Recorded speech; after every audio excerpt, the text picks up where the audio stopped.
for sticking with us here on the Playmakers. The KU baseball team went 0-2 for the weekend against West Virginia in the Jayhawks Big 12 opener at Hoagland Ballpark. KU bats were hot, but according to KU head coach Rich Price, the Jayhawks pitching struggled yet again. Thoughts on this, boys?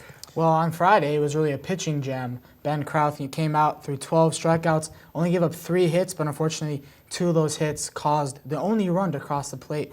And he's been impressive. He's only 1-4 in the year, but his stats don't show that. His last 3 outings, he's thrown 25 innings, allowing 3 runners to 30 batters. That's very impressive. But that only run, like I said, came from Jimmy Kolaski of West Virginia on a single to left field. So, it's just unfortunate.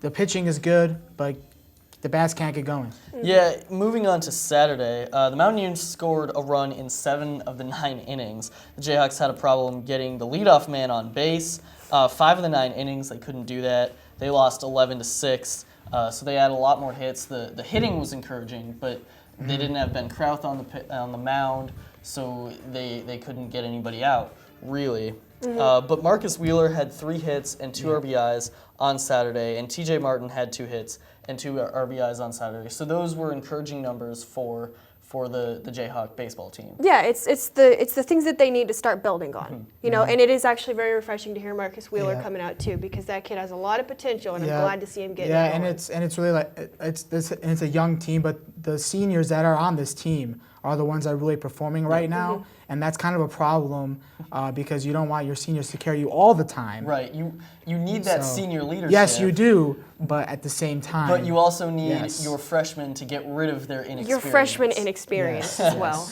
Yes. They mesh. It's a good thing. Let's look ahead, though. Let's look ahead. Tuesday, they play a very good Missouri State team coming in at 19-4. So very good team, and they were on a 10-game winning streak until last weekend when they lost a doubleheader to Minnesota. Wow. And they're 7-0 in away contests, so a road matchup. KU, not an advantage for them. Yeah, and they have 7 players who hit over 300 on the season, and their pitching staff, their starting pitching staff, only has 2 losses so far on the season. So it's really a mix of good on both ends with on the mound and hitting. So Exactly. Yeah, and KU's mound is definitely going to have to answer right here. Yeah, the Jayhawks could see either Jordan Knutson, he's 4-1, has a 4.33 ERA, and allows under a 2.60 average, or Jake Fromson, he's undefeated at 3-0. He has a 3.04 ERA. He allows under 200 batting average against. And KU's pitcher will probably be Jackson Goodard. He's 1-1 and has a 4.23 ERA, but he leaves a lot of fastballs over the plate, allowing home runs, deep drives for the opposing team. Yeah, definitely. And especially if you have a closer like Valine's coming in too, that's something that you can really rely on, especially with a pitching staff that has a little bit of inexperience. Exactly. Yeah. True. But they haven't been able to do that. They haven't gotten out to leads. It's more the doing it instead of me sitting here and actually saying it. But softball. Can you tell me a little bit about that? Yeah. So looking ahead, they're going to play the Wichita State Shockers. We know them all too well.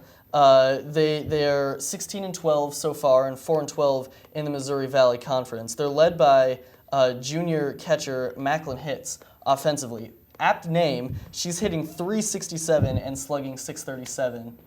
But Kansas has a slugger of their own. Yeah, they do, and we're going to look at how that both teams has fared last year to this year. Obviously, last year at this point in the year, they were 29-2 heading into Big 12 play, with only 2 losses coming to the number 1 ranked and national champion last year, Florida Gators. And right now in 2016, as of March 28th, softball is 19-10.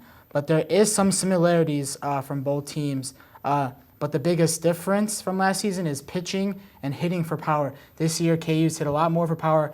They've homered the 7 of their last 9 games. They've had a home run. So a lot more power, more than situational hitting, which was last year. So that's a big deal. And really, the similarities are quality defense. They've had only 12 errors this season, which is not that many for the infield.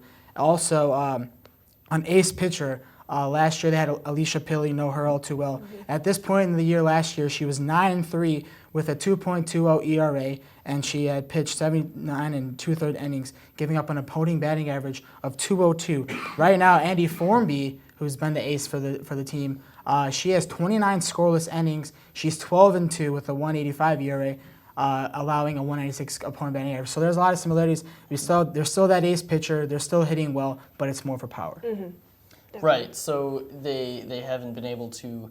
They've been getting a lot of runs, but they haven't been getting on base as much, and they've been hitting for power. But that's Definitely. Well, they've got exciting things coming their way, definitely.